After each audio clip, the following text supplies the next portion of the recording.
प्रिय विद्यार्थियों, एक बार फिर से आप सबका कक्षा 12वीं के हिंदी व्याख्यान में हार्दिक स्वागत है।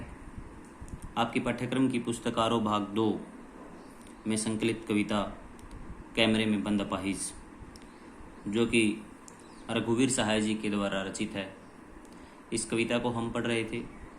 उसी कड़ी में आज का व्याख्यान एक बार फिर से इस कविता का तीसरा और अंतिम पद्यांश आज हम पढ़ेंगे। विद्यार्थियों, मैंने पहले भी बताया था पिछली कक्षाओं में आप सबको कि कैमरे में बंद अपाहिज जो कविता है वो करुणा के मुखौटे में छुपी क्रूरता की कविता है। करुणा किस बात की? कि करुणा में आज का मीडिया एक अपाहिज व्यक्ति को स्टूडियो में ला करके और उससे इस प्रकार के क्वेश्चन पूछे कि उसकी दुख पीड़ा वेदना बाहर आ जाए और वो रोने लगे, और जिसका फ़ायदा जो है वो सीधा सीधा उस दूरदर्शन के कार्यक्रम को मिल जाए।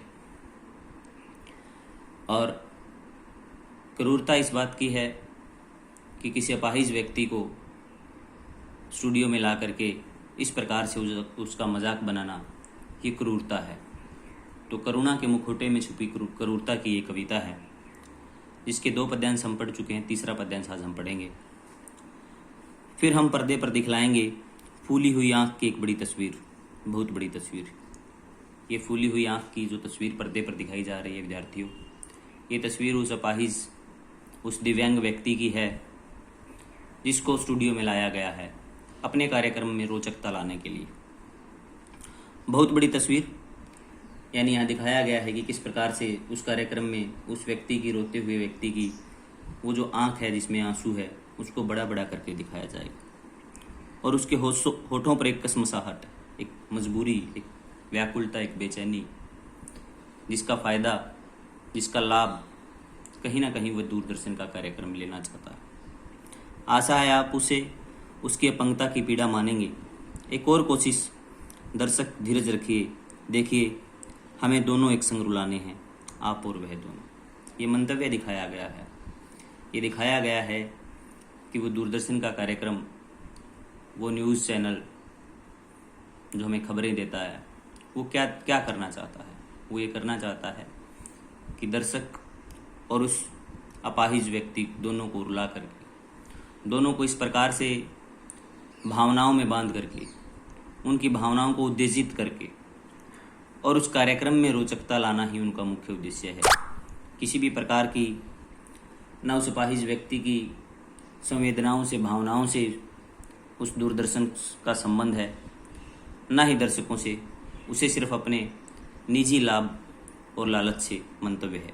इसलिए कहा गया है, एक और कोशिश, दर्शक धीरज रखिए, देखिए हम दोनों एक संग रुलाने हैं, आप और वह दोनों, बस करो नहीं हुआ रहने दो, पर्दे पर वक्त की कीमत। ये पंक्ति बड़ी ही जो है एक मजाक कहूँगा मैं, एक व्यंग्य कहूँगा, किया गया है यहाँ पर।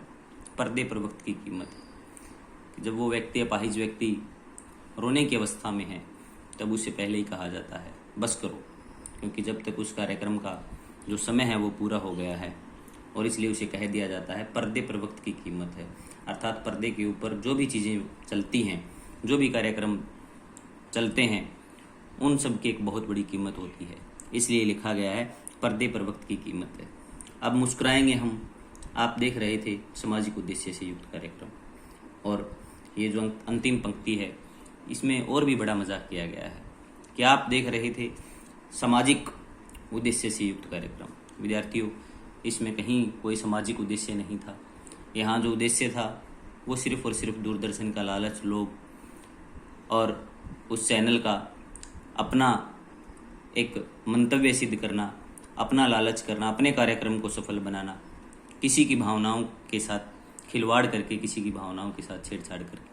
तो विद्यार्थियों, आज बताया गया है यहाँ पर कि किस प्रकार से आज का जो हमारा मीडिया है, आज के हमारे जो न्यूज़ चैनल्स जो खबरें हमें देते हैं, उन सब का एक ही उद्देश्य रहता है। उन्हें किसी प्रकार की आज की सामाजिक अवस्था से, सामाजिक दशा से, सामाजिक दिशा से, या समाज में क्या घटित हो रहा है, समाज में क्या अच्छा हो रहा है, क्या बुरा हो रहा है।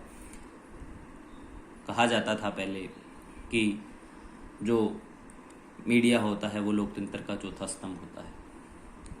लेकिन यहाँ अगर आज के मीडिया की बात करें तो आज के मीडिया को किसी भी प्रकार से लोकतंत्र से कोई संबंध नहीं है, समाज से कोई संबंध नहीं है, समाज के लोगों से कोई संबंध नहीं है।